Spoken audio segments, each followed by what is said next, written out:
तो सबसे पहले तो ये मीनिंग समझे, डी कार्बोक्सिलेशन का मीनिंग क्या होता है। देखो जहां पर भी मैंने आपको बताया कि ऑर्गेनिक बहुत ही एक सॉफ्ट लैंग्वेज यूज करता है, बड़े मतलब क्या कहते हैं, अदब वाली लैंग्वेज यूज करता है। हर चीज की यहाँ पर नेमिंग होती है, मतलब उसको कुछ ना कुछ वर्डिंग की जाती है। तो रिएक्शंस की नेमिंग अलग अलग पैटर्न पर होती है। कभी किसी साइंटिस्ट के नाम पर रिएक्शन का नाम रख दिया जाता है, कभी उस रिएक्शन में जो हो रहा है, कुछ ऐड हो रहा है या कुछ रिमूव हो रहा है, उसके बेसिस पर नेमिंग होती है, मतलब नेमिंग की जाती है। तो डी, जिन भी रिएक्शन के नेम में डी आता है, डी का मतलब होता है रिमूवल, यानी वहां पर कुछ रिमूव किया जा रहा है, एलिमिनेशन हो रहा है। तो यहां पर देखो डी कार्बोक्सी का मतलब होता है रिमूवल ऑफ CO2। अगर आपके रिएक्शन में एक ऑर्गेनिक कंपाउंड से CO2 ग्रुप रिमूव हो रहा है, यानी एक कार्बन और 2 ऑक्सीजन रिमूव किए जा रहे हैं, तो that is called D carboxylation. तो यहाँ पर कार्बोक्सिलिक एसिड से एल्केन बनाने के लिए जो मेथड यूज होता है that is called D carboxylation. ठीक है, इट मींस के removal of CO2 from carboxylic acid. Carboxylic acid compound, जो भी आपका कार्बोक्सिलिक एसिड कंपाउंड है उससे CO2 रिमूव हो रहा है, that is called D carboxylation. But ये CO2 जो रिमूव किया जाता है वो 2 तरीके से, और उसी बेसिस पर D carboxylation of carboxylic acid की रिएक्शन जो है वो 2 तरह की रिएक्शन है, या 2 टाइप ऑफ रिएक्शन होती है। एक कहलाती है soda lime D carboxylation, soda lime D carboxylation, और दूसरे को कहा जाता है कोलबेज इलेक्ट्रोलाइटिक डी कार्बोक्सिलेशन, या सिंपल इसको इलेक्ट्रोलाइसिस कहा जाता है। मतलब D carboxylation of carboxylic acid के 2 टाइप हैं, मतलब 2 तरह से होती है, एक थ्रू सोडा लाइम और दूसरा इलेक्ट्रिसिटी। तो उसी बेसिस पे ये दो टाइप ऑफ डी कार्बोक्सिलेशन है, soda lime D carboxylation. Soda sir lime D आपने सर वो कार्बोक्सिलेशन इलेक्ट्रोलाइसिस के ऊपर क्या लिखा है सर, इसको स्पेल कर देता है। कोल्बे, KOLBE, कोल्बेज एक साइंटिस्ट का नाम है जिसने इस रिएक्शन को किया था, कोल्बेज इलेक्ट्रोलाइसिस। Okay sir. ठीक है, तो ये 2 रिएक्शन है जिसके थ्रू हम डी कार्बोक्सिलेशन करते हैं कार्बोक्सिलिक एसिड का, and we get the alkane. पर दोनों में जो एल्केन ऑब्टेन्ड होंगे वो अलग अलग होंगे। जैसे अभी आपने देखा कि हेलोएल्केन से एल्केन बनाए जाते हैं 2 मेथड से, रिडक्शन एंड उड्स रिएक्शन। पर दोनों में आपने डिफरेंस क्या देखा कि रिडक्शन में नंबर ऑफ कार्बन सेम रहता है एल्केन में, जितने हेलोएल्केन में उतने ही एल्केन में भी, लेकिन उड्स रिएक्शन में डबल हो जाता है। तो कुछ यहाँ पर भी इस तरह से होता है, डबल तो नहीं होता है बट चेंज होता है। देखो डीकार्बोक्सिलेशन में जो सोडा लाइम डीकार्बोक्सिलेशन है, यहाँ पर जो रिजेंट यूज किया जाता है डीकार्बोक्सिलेशन करने के लिए, ये होता है सोडा एंड लाइम। सोडा का मतलब होता है caustic soda, that is sodium hydroxide, और लाइम होता है कैल्शियम ऑक्साइड। पर लाइम एक्चुअल में रिएक्शन पार्टिसिपेट नहीं करता है, ये रिएक्शन में एज ए कैटलिस्ट फंक्शन करता है, मतलब जो रिएक्शन को करवाता है, खुद पार्टिसिपेट नहीं होता है, ये करवाता है। तो यहाँ पर रिजेंट के फॉर्म में आप NOH लोगे और एरो के ऊपर CaO लिखोगे, और साथ ही हीट किया जाता है, ये हीटिंग के साथ होती है रिएक्शन। यहाँ पर कोल्बेज इलेक्ट्रोलाइसिस में basically we are using the electrolysis process. तो यहाँ पर जो रिजेंट है वो आपका इलेक्ट्रिक करंट है, इलेक्ट्रिक करंट को पास कराया जाता है कार्बोक्सिलिक एसिड के कंपाउंड से। अब हम दोनों की डिटेल देखें। पहले हम ले रहे हैं सोडा लाइम डीकार्बोक्सिलेशन, और ये लैब मेथड ऑफ एल्केन है।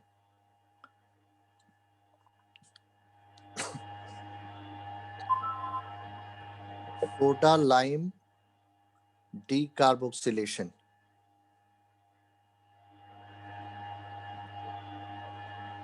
और ये भी ध्यान रखना है कि this is the laboratory method for the preparation of alkene.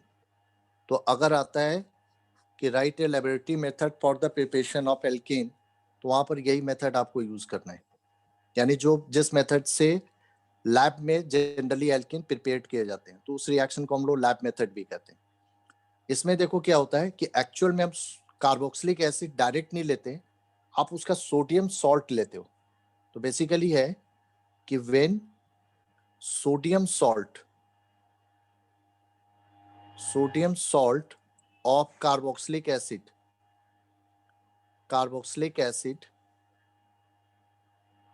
is heated with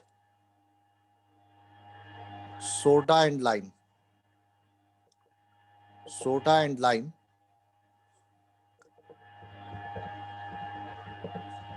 a molecule of CO2 is eliminated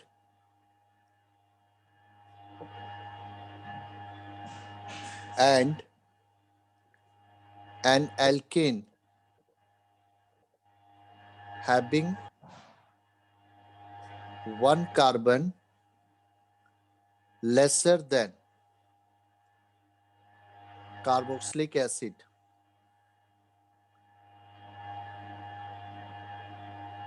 is formed. ये मैंने देखो डिस्क्रिप्शन दिया है, आई थिंक डिस्क्रिप्शन आपको समझ में आ गया होगा, ध्यान से एक बार पढ़ लो। यहाँ पर हम डायरेक्ट कार्बोक्सिलिक एसिड नहीं लेते हैं, उसका सोडियम सॉल्ट लिया जाता है। यानी देखो ये कार्बोक्सिलिक एसिड का जनरल फॉर्मूला है और इसका सोडियम सॉल्ट का फॉर्मूला क्या बनेगा, उसमें सिर्फ H को हटा के Na ले लो, RCOONA, ये सोडियम सॉल्ट हुआ। तो आप इसको नहीं लेते हो, आप पहले इसका सोडियम सॉल्ट बनाते हो, उसके बाद उस सोडियम सॉल्ट के थ्रू ये डीकार्बोक्सिलेशन होता है। तो अगर हम sodium salt of carboxylic acid को हिट करते हैं सोडा और लाइम के साथ, तो CO2, a molecule of CO2 is eliminated from the sodium salt of carboxylic acid. ये ध्यान से लाइन पढ़ो कि एन एल्केन जो फॉर्म होगा that is 1 carbon lesser than carboxylic acid, यहां से एक कार्बन लेस का एल्केन फॉर्म होगा। अब रिएक्शन देखो आप, ये देखो मैंने बताया कि ये इसके जगह पे ये लेना में, रिएक्शन क्या होती है,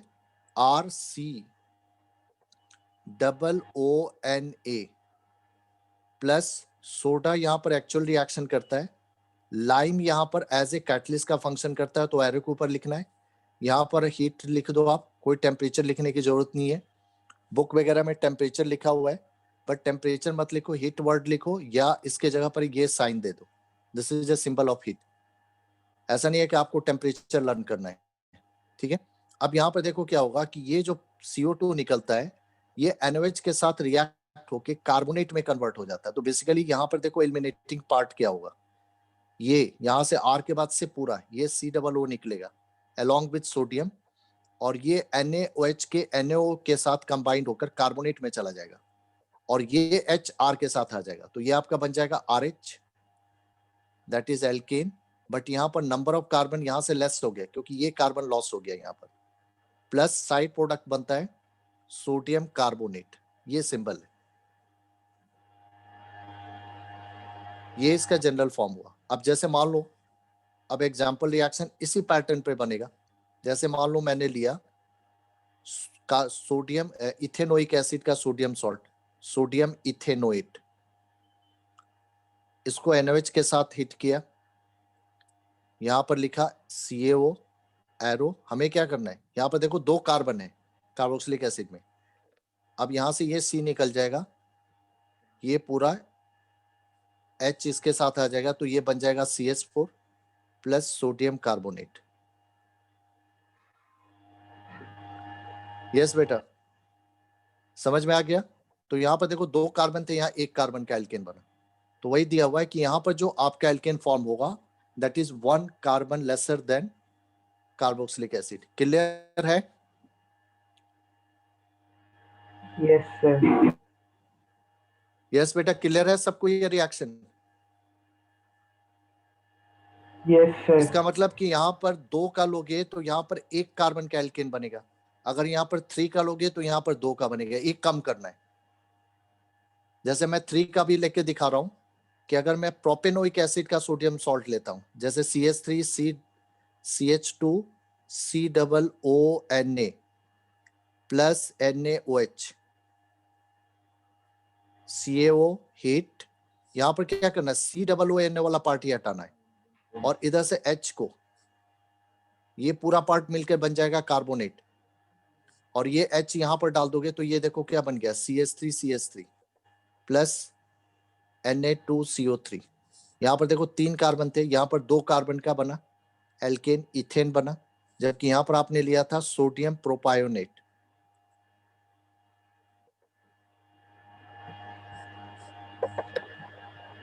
सो क्लियर हो गया बेटा? हाँ सर, वो क्या लिखा है CH3, उसके बाद CH2 है। हाँ बेटा CH2 है। Okay sir. तो ये आपका सोडा लाइम डिकार्बोक्सिलेशन, और ये लैब मेथड है एल्केन बनाने के लिए। जैसे मान लो आपसे कहा गया, इस पर इनडायरेक्ट भी आते हैं कि for preparation of butane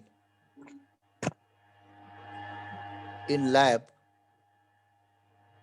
which sodium salt of carboxylic acid is used to react with soda lime.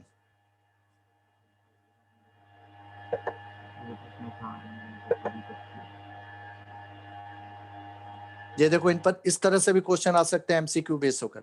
आपको ब्यूटेन बनाना है, जैसे मुझे इथेन बनाना है, तो यहाँ पर कौन सा सोडियम सॉल्ट लिया गया? इथेन में 2 कार्बन है, तो यहाँ 3 कार्बन का सोडियम सॉल्ट लिया गया। तो अगर आपको ब्यूटेन बनाना है, मतलब यहाँ पर C4H10 लेना है, 4 कार्बन का एल्केन बनाना है, तो यहाँ पर बताना है कि आपको कौन सा सोडियम सॉल्ट लोगे। तो डेफिनेटली यहाँ पर एक ज्यादा कर देंगे, क्योंकि लेफ्ट से राइट में जाने पर एक कार्बन लेस हो रहा है, तो राइट से लेफ्ट में आने पर क्या होगा? एक कार्बन बढ़ जाएगा, नहीं? तो यहाँ पर आप कौन सा सोडियम सॉल्ट लोगे? 4 के जगह पर 5 कर दोगे, यानी CH3 CH2 CH2 CH2 और क्या लोगे? COONA, यानी ये क्या हो जाएगा? ये आपका हो जाएगा, यानी सोडियम 5 कार्बन है तो पेंटेनोइट, क्योंकि एसिड से जो सोडियम सॉल्ट बनता है वो ईस्टर की तरह नेमिंग होती है। तो ये आपका आंसर हो जाएगा, सोडियम पेंटेनोइट। यस बेटा, क्लियर है सबको? Yes sir. प्रज्ञा, अर्पिता, हरलीन, कोई डाउट है तो पूछ लो बेटा। No sir, no doubt. Okay, तो ये था हमारा सोडा लाइम डिकार्बोक्सिलेशन। इस पर इस तरह से भी दिए जा सकते हैं। अब आ जाओ, इसका जो सेकंड पार्ट है, जिसे हम कहते हैं कोलबेज इलेक्ट्रोलाइसिस। कोलबेज इलेक्ट्रोलाइसिस, यहां पर डिकार्बोक्सिलेशन जो है वो इलेक्ट्रिसिटी के थ्रू कराया जाता है। तो देखो, इलेक्ट्रिसिटी यानी पास कराई जाती है। तो इसके लिए क्या होता है कि आप सोडियम सॉल्ट को किसी कंटेनर में लेते हो, कार्बोक्सिलिक एसिड को, उससे करंट पास करने के लिए यहाँ पर 2 देखो इलेक्ट्रोड डिप किए जाते हैं, जो बैटरी से कनेक्टेड होते हैं। अब बैटरी में 2 टर्मिनल होते हैं, पॉजिटिव नेगेटिव। जो पॉजिटिव से कनेक्टेड होता है उसको एनोड कहा जाता है, और जो नेगेटिव से कनेक्टेड होता है उसको कैथोड कहा जाता है। तो जब यहाँ पर आपने लिया सोडियम सॉल्ट, यहाँ पर भी सोडियम सॉल्ट ही लेंगे, लेकिन यहाँ पर देखो आपका प्रोडक्ट कैसे फॉर्म होगा। जब आप इलेक्ट्रिक करंट पास करोगे, यानी electricity is pass through,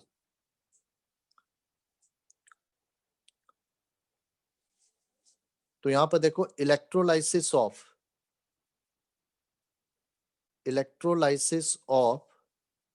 concentrated solution of sodium salt of carboxylic acid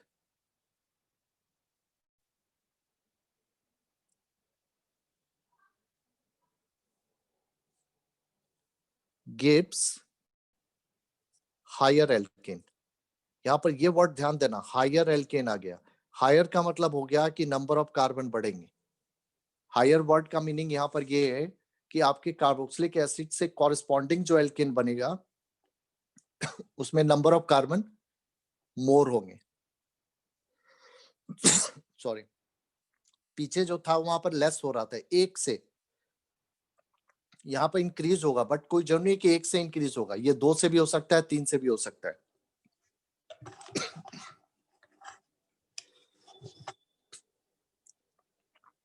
तो ये लैंग्वेज है। अब यहाँ पर देखो पैटर्न क्या होता है, पहले नेट रिएक्शन होती है कि 2RCOONA प्लस 2H2O, यहां पर ये वर्ड लिखते हैं इलेक्ट्रोलाइसिस। अब यहां पर देखो एल्केन क्या बनता है, RR, वुड्स रिएक्शन की तरह। यहाँ पर प्रोडक्ट क्या आते हैं, CO2 गैस यहाँ पे निकलता है, एलिमिनेट होता है, प्लस 2NaOH बनता है, प्लस हाइड्रोजन गैस भी निकलती है यहाँ पर। तो अगर हम सोडियम सॉल्ट के एक्वस सॉल्यूशन के अंदर इलेक्ट्रिक करंट पास करेंगे तो यहाँ पर एल्केन आपका फॉर्म होगा, साथ में दो गैसेस निकल रही हैं और ये कास्टिक सोडा सॉल्यूशन बनेगा। ये आपकी कोलबेज इलेक्ट्रोलाइसिस है। अब इसका देखो डिटेल करोगे तो डिटेलिंग क्या है कि कैसे होती है एक्चुअली। सर सोडा लाइम वाले में तो सर बाय प्रोडक्ट में तो CO2 तो था ही नहीं। हाँ, नहीं CO2 ही कन्वर्ट हो जाता था ना कार्बोनेट में, इंटरनली वो CO2 वहां से रिमूव होता था, उसके बाद वो NaOH से इंटरेक्ट होकर कार्बोनेट में चला जाता था। यहाँ पर ये कन्वर्ट नहीं होगा, ये गैस के फॉर्म में रिलीज होगा। दोनों जगह काम तो वही हो रहा है, CO2 हट रहा है। Okay sir.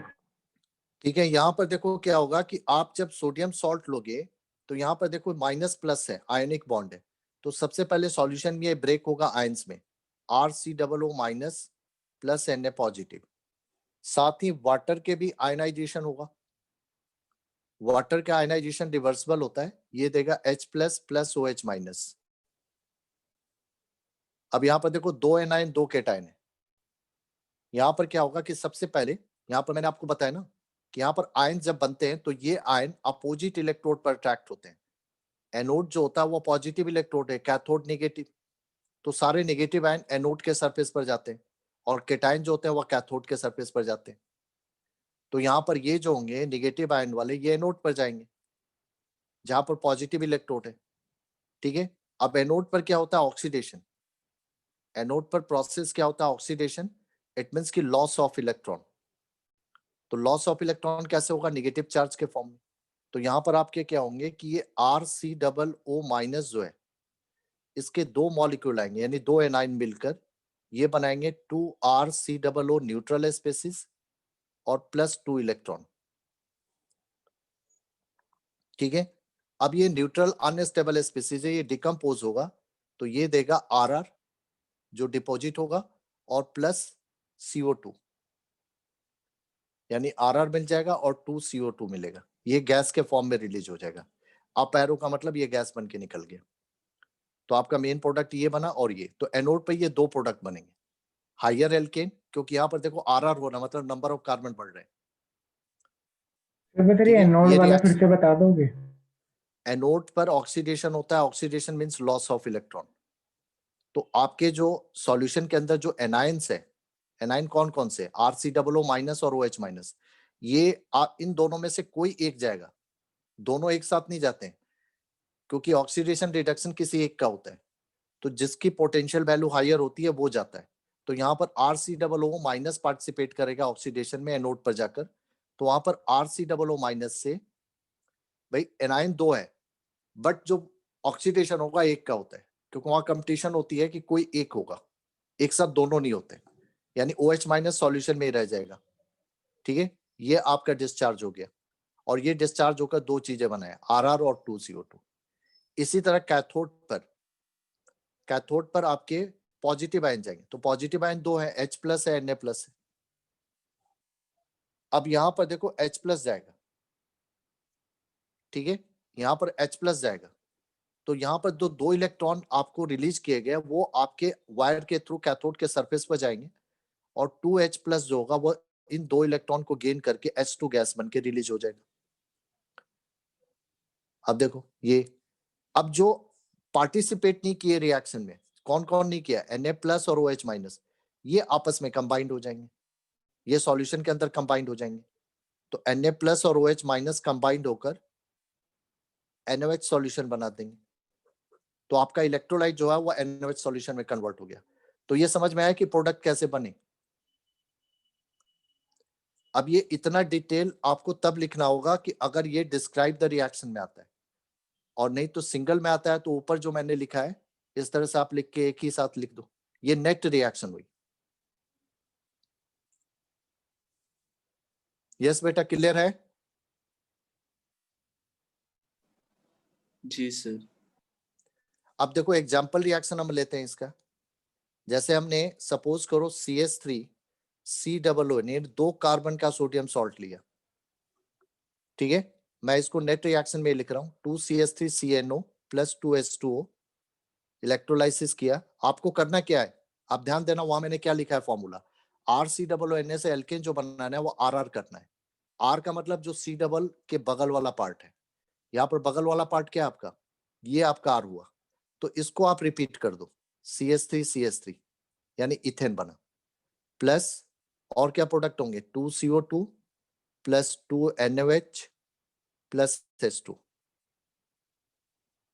तो यहाँ पर देखो आपके, आप कहोगे कि यहाँ पर तो 2 कार्बन थे, यहाँ भी 2 कार्बन का बना, बिल्कुल 2 का बना, ठीक है, हालांकि इसमें ये एलिमिनेट हुआ है, ये रिपीट होके बना है। लेकिन अगर आप 2 के जगह पर अगर मैं 3 का कर रहा हूं, देखो CH3CH2 सर इसमें फिर COO, एनोड कैथोड वाला लिखने को नहीं आएगा, मतलब जैसे कि अपने ऊपर करके अगर दिखा। डिटेल आता है तो आप डिटेल लिख सकते हो, इसीलिए तो मैंने दोनों तरह से लिख के दिया, इसीलिए तो दोनों तरह से लिख के दिया, क्योंकि डिटेल भी आप या एक बार में लिख दो या डिटेल कर दो, मैंने आपके ऊपर है, आप डिटेल कर भी सकते हो नहीं भी कर सकते हो, ये ज्यादा आसान रहेगा याद रखना।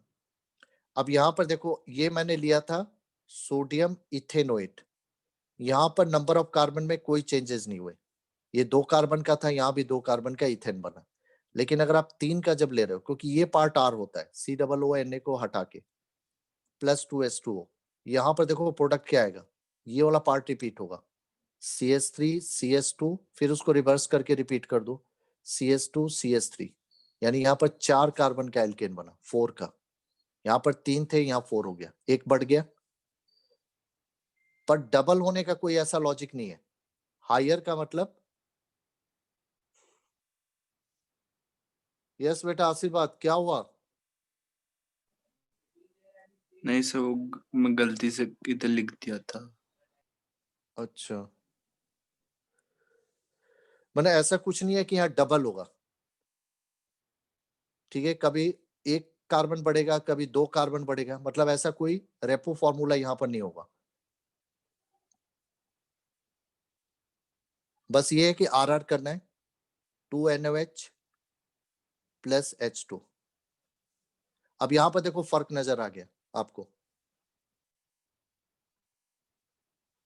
ठीक है, अगर मैं दोनों मेथड को एक जगह समराइज करूं, क्योंकि दोनों में आप सोडियम सॉल्ट यूज कर रहे हो, RCOO ही यूज कर रहे हो दोनों डिकार्बोक्सिलेशन में, तो जब आप सोडा लाइम वाला कर रहे हो, NaOH प्लस CO के साथ कर रहे हो, तो यहाँ पर एल्केन कौन सा फॉर्म हो रहा है, RH, हमेशा एक सर कार्बन आपने लेस फिर है, Na नहीं लगाया COO के बाद, RCOO Na और फिर ए ऊपर लिखा है वाले ना, में, ऊपर वाले में।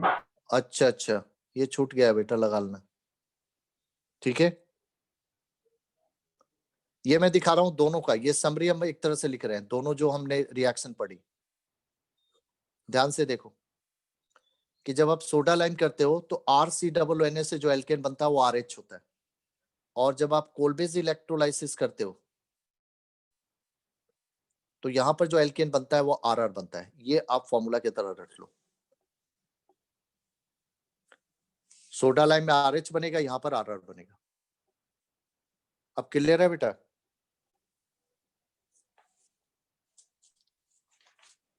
तो ये आपकी प्रिपरेशन ऑफ एल्केन था, ये क्लियर हो गया? Yes sir. किसी कोई डाउट है इसमें? अभी तक जो हमने प्रिपरेशन मेथड किए सबको समझ में आ गया या कोई डाउट है? नो सर, आ गया। आ गया, ठीक है, तो बेटा प्रिपरेशन ऑफ एल्केन हमने कंप्लीट कर लिए, अब सिर्फ प्रॉपर्टी करनी है। तो एल्केन में बहुत ज्यादा कोई प्रॉपर्टी नहीं है, सबसे ज्यादा प्रॉपर्टी आपको एल्कीन में मिलेगी, एल्कीन में और बेंजीन में। तो नेक्स्ट क्लास में इनकी हम प्रॉपर्टी कर लेंगे, ठीक है। नेक्स्ट क्लास में फिजिकल और केमिकल प्रॉपर्टी कर लेंगे। केमिकल इसके रिएक्शन बस एक या दो ही है और फिजिकल कुछ प्रॉपर्टी है, तो नेक्स्ट क्लास में कंप्लीट हो जाएगा एल्केन आपका। बेटा समझ में आ रहा है? किसी को कोई डाउट तो नहीं हो रहा है या समझने में दिक्कत हो? सर अभी वैसे तक फिर जो ये आपने एल्केन में डिटेल किया, वाला सन में नहीं आया था, ये एनोड कैथोड वाला। देखो बेटा ओवरऑल जो रिएक्शन है वो आपका यही है, जो मतलब ये है, बट एक्चुअल में ये रिएक्शन कैसे होती है, ये आपकी नेट रिएक्शन हुई कि कौन रिएक्ट होगा और क्या प्रोडक्ट बनाएगा।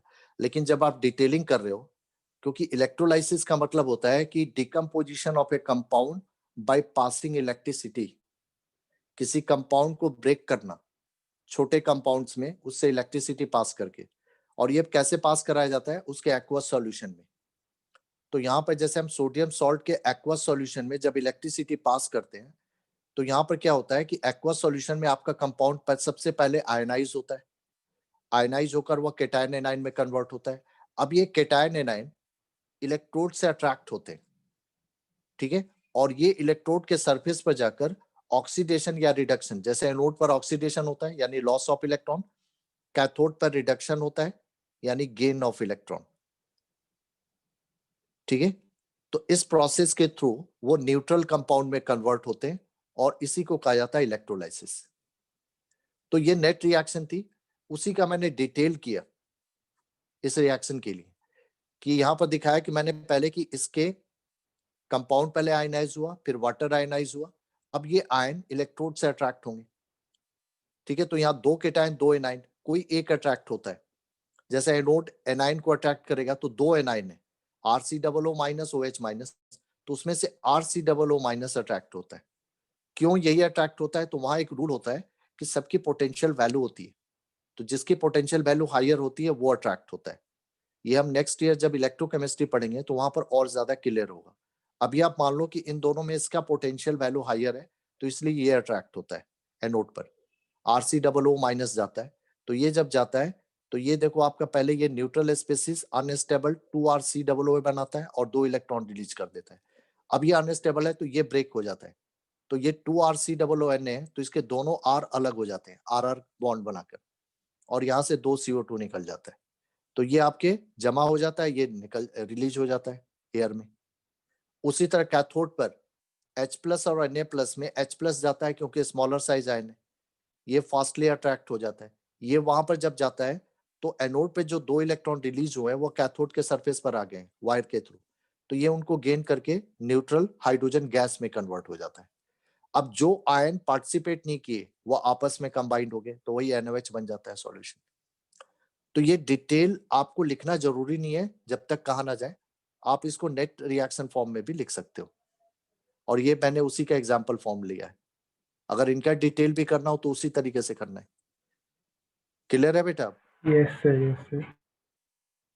तो ये आपके टोटल जो है 5 मेथड ने देखे, अनसैचुरेटेड हाइड्रोकार्बन, हेलोएल्केन और कार्बोक्सिलिक एसिड।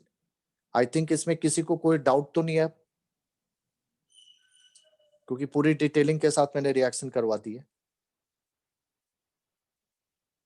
प्रज्ञा क्लियर हो गया बेटा? Yes, sir. हरलेन कोई डाउट तो नहीं है इसमें? No sir. ठीक है बेटा, तो नेक्स्ट क्लास में हम प्रॉपर्टी ऑफ एल्केन करेंगे अब, जिसमें फिजिकल और केमिकल प्रॉपर्टी होगी। ओके बेटा, thank you. Thank you sir. Thank you, sir. Thank you बेटा।